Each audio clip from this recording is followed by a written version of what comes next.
प्रदेश सरकार के 9 साल पूरे होने पर करनाल में 2 नवंबर को बीजेपी भव्य कार्यक्रम आयोजित करने जा रही है। कार्यक्रम में क्या कुछ खास रहने वाला है, इसको लेकर कैबिनेट मंत्री मूलचंद शर्मा से खास बातचीत की हमारे वरिष्ठ संवाददाता पवन सिवर ने। सुनिए। हरियाणा में इन दिनों तमाम राजनीतिक दल, चाहे सत्ता पक्ष है या विपक्ष, अपने अपने तरीके से तमाम जो बड़ी रैलियां हैं, बड़े कार्यक्रम हैं, उनको करने की तैयारी में जुटा हुआ है। आने वाले दिनों में हरियाणा में तमाम राजनीतिक दलों के बड़े कार्यक्रम होने वाले। इसी कड़ी में करनाल में भारतीय जनता पार्टी भी एक बड़ा कार्यक्रम करेगी, जिसमें केंद्रीय गृह मंत्री अमित शाह पहुंचेंगे। और जल्द ही हरियाणा में भारतीय जनता पार्टी की सरकार का जो कार्यकाल है उसके 9 साल पूरे हो रहे हैं। 9 साल की क्या उपलब्धियां हैं और करनाल में जो कार्यक्रम होगा उसका क्या उद्देश्य, इसको लेकर बातचीत करने के लिए मेरे साथ हरियाणा के कैबिनेट मंत्री मूलचंद शर्मा मौजूद है। सर, जो हरियाणा में सियासी पारा है वो लगातार बढ़ा हुआ है। तमाम जो राजनीतिक दल हैं, चाहे आप सत्ता पक्ष हैं या विपक्ष से, अपने अपने कार्यक्रम तय किए गए हैं। इसी कड़ी में 2 नवंबर को करनाल में अंत्योदय सम्मेलन होने जा रहा है। केंद्रीय गृह मंत्री अमित शाह शिरकत कर रहे हैं। किस तरीके से इस कार्यक्रम को देखते हैं सर, और आपकी सरकार के 9 साल भी अब जल्द पूरे होने जा रहे हैं सर?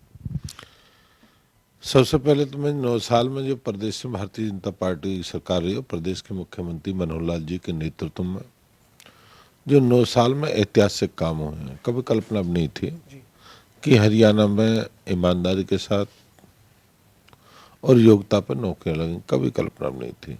और हरियाणा के 9 साल में आज बच्चे पढ़ने की तरफ है। आज लोगों का रुझान पढ़ाई की तरफ है। लोगों का रुझान राजनीति में नहीं, राजनीति से हमें लाभ मिलेगा। जो पोस्टिंग हुआ करती थी, पोस्टिंग का बड़ा प्रभाव पड़ा है।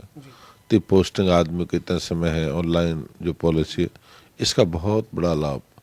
और अंतिम व्यक्ति के लिए जो काम किया है, जो अंतिम पंक्ति में जो आदमी खड़ा है, गरीब व्यक्ति है, जो सरकार के लाभ मिलते हैं, चाहे चिराई आयुष्मान हो या बीपीएल कार्ड हो, अनेक योजनाएं ऐसी हैं जिससे उनको लाभ मिलता है। पेंशन की योजना है, इस सबसे बड़ा लाभ इस सरकार में हुआ। और सबसे बड़ी बात है कि 2 नवंबर को हमारे देश के होम मिनिस्टर साहब आ रहे हैं, गृह मंत्री जा रहे हैं, और करनाल में बहुत बड़ा सम्मेलन होगा। अंतिम व्यक्ति पंडित दीनदयाल उपाध्याय ने कहा था, मेरी सरकार मैं उस दिन मानूंगा जिनसे अंतिम व्यक्ति, गरीब व्यक्ति को लाभ मिलेगा। और सरकार ने पंडित दीनदयाल उपाध्याय की उस नीति को लेकर हम आगे चल रहे हैं कि अंतिम व्यक्ति का विकास कैसे हो, अंतिम व्यक्ति को लाभ कैसे मिले, आज नीति पर लगे हुए हैं। और 2 नवंबर को अमित शाह जी हमारे रैली को संबोधित करेंगे। चाहे किसानों की बात करें, मजदूर की बात करें, कर्मचारी की बात करें, हर चीज में क्रांति है। लेकिन आप 9 साल की उपलब्धियां बता रहे हैं सर, 9 साल की उपलब्धियां गिनवा रहे हैं, और अंत्योदय सम्मेलन को संबोधित करने के लिए देश के गृह मंत्री करनाल आ रहे हैं। लेकिन हरियाणा का जो मुख्य विपक्षी दल है कांग्रेस, उसके जो नेता हैं, नेता विपक्ष हैं, पूर्व मुख्यमंत्री भूपेंद्र सिंह हुड्डा, उनकी बात करें, या इनेलो के नेता अभय सिंह चौटाला की बात करें, या हरियाणा में आम आदमी पार्टी भी अपने स्तर पर मेहनत अपनी कर रही है, उनके नेताओं की बात करें, सभी का एक ही कहना है कि पूरी तरीके से विफल है मौजूदा हरियाणा की सरकार, और हर मोर्चे पर विफल है। भ्रष्टाचार बढ़ा है, कानून व्यवस्था, हर स्तर पर जो वो सरकार का फेलियर बताते हैं। तो आप विपक्ष के इन आरोपों का क्या जवाब देंगे?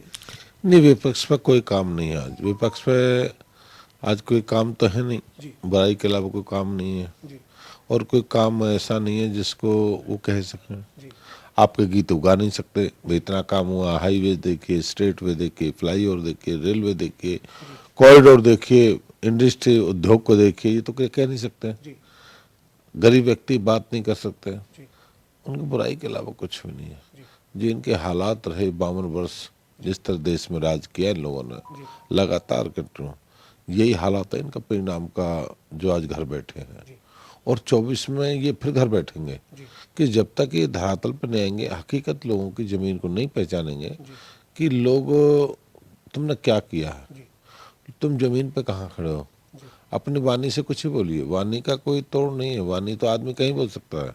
2024 के अंदर देश में लोकसभा का चुनाव है, उसी दौरान हरियाणा की 10 सीटों के लिए भी चुनाव होना है। उसके बाद 2024 में ही अगर तय समय पर चुनाव होता है तो हरियाणा का विधानसभा का चुनाव है। 2019 में जो बीजेपी की परफॉर्मेंस है वो लोकसभा में बहुत जो वो सराहनीय रही। आपकी मेहनत की बदौलत 10 की 10 सीटें जीते। 2024 को लेकर क्या दावा है आपका? नहीं, 10 की 10 जीतेंगे। 10 की 10 हम लोकसभा चुनाव जीतेंगे। लोगों को भरोसा विश्वास है, मेहनत पे भरोसा है। और भारतीय जनता पार्टी बहुत, देखो देश दुनिया में क्या हाहाकार मचा हुआ है। अगर देश के प्रधानमंत्री आदरणीय नरेंद्र मोदी जी के हाथों में कमान ना होती तो कहाँ खड़े होते हैं। आज सारी दुनिया में जहाँ हमें स्थान मिला है ये देश के प्रधान आदरणीय नरेंद्र मोदी और देश के 140 करोड़ लोगों ने जो भारतीय जनता पार्टी को मत किया, विश्वास किया, तो इसके कारण है। नहीं, बाकी सब कुछ मोदी जी पर विश्वास बुरा है, इसलिए 10 की 10 सीट हरियाणा की भारतीय जनता पार्टी को लोग देने का काम करेंगे। बहुत धन्यवाद सर। हमारे साथ कैबिनेट मंत्री मूलचंद शर्मा थे, जो कह रहे हैं कि हरियाणा में 9 साल में बीजेपी की सरकार ने तमाम विकास कार्य किए, हर स्तर पर सरकार ने काम किया और अंत्योदय के मिशन के साथ काम किया है। अंतिम व्यक्ति को सरकार की योजनाओं का लाभ मिले, ये सुनिश्चित किया गया। और इसी कड़ी में अब 2 नवंबर को देश के गृह मंत्री अमित शाह जो है वो करनाल आएंगे और अंत्योदय सम्मेलन को संबोधित करेंगे। इसके साथ ही मूलचंद शर्मा ने एक बार फिर से 2024 में हरियाणा की 10 की 10 लोकसभा सीट बीजेपी जीतेगी, ये भी बड़ा दावा किया है। वीडियो जर्नलिस्ट विजेंद्र सिंह के साथ पवन सिंह, जनता टीवी, चंडीगढ़।